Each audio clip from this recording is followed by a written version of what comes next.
Finally ನನ್ನ childhood dream ಇವತ್ತು ನನ್ಸಾಯ್ತು. Shop keeper ಆಗಿ ನನ್ಗೆ ಬೇಕಾದಷ್ಟು ನಾನು ತಿನ್ಬೋದು. ಲೇಸು ಕುರ್ಕುರೆ ಆಹಾ ಎಷ್ಟು ಬೇಕಾದ್ರೂ ತಿನ್ಬೋದು. ಯಾರದು ನನ್ನ ಅಂಗಡಿ ಹತ್ರನೇ ಬರ್ತಾ ಇದ್ದಾರೆ. ಅಕ್ಕ ಕುರ್ಕುರೆ ಕೊಡಿ. ಇವ್ರಿಗೆ ಕೊಟ್ರೆ ನಾನೇನ್ ತಿನ್ಲಿ?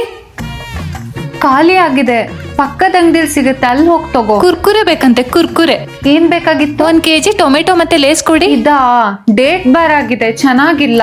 ಟೊಮೆಟೊ ಒಂದೇ ತಗೊಂಡು ಹೋಗಿ. ದೊಡ್ಡದಾಗಿ ಬಂದ್ಬಿಟ್ರು ಲೇಸ್ ಬೇಕು ಅಂತ. ಮೇಡಮ್, ಚಾಕ್ಲೇಟು, ಕ್ರೀಮ್ ಬಿಸ್ಕೆಟು, ಲೇಸು, ಕುರ್ಕುರೆ ಕೊಡಿ. ಏನ್ರಿ, ನಮ್ಮ ಅಂಗಡಿಗೆ ಯಾಕೆ ಯಾವಾಗ್ಲೂ ಬರ್ತೀರಾ? ಪಕ್ಕದ ಅಂಗಡಿಗೆ ಹೋಗಿ. ನಮ್ಮ ಅಂಗಡಿಗೆ ಬಂದು ಲೇಸು ಕುರ್ಕುರೆ ಎಲ್ಲ ಖಾಲಿ ಮಾಡಿ ಹೋಗ್ತೀರಾ? ನಾನ್ ತಿನ್ನೋದ್ ಬೇಡವಾ? ಹೋಗಿ ಪಕ್ಕದ ಅಂಗಡಿಗೆ. ಅಕ್ಕ ಚಾಕ್ಲೇಟ್ ಇದ್ರೆ ಕೊಡಿ. ತಗೋ ಪುಟ್ಟ. ಪುಟ್ಟ, ಅಷ್ಟು ಚಾಕ್ಲೇಟ್ ನೀನ್ ಒಬ್ಳೆ ತಿನ್ಬಾರ್ದು, ಹಲ್ ಹಾಳಾಗತ್ತೆ. ಕೊಡು, ನಾನ್ ನಿಂಗೆ ಹೇಳ್ತೀನಿ ಎಷ್ಟು ಚಾಕ್ಲೇಟ್ ತಿನ್ಬೇಕು ಅಂತ.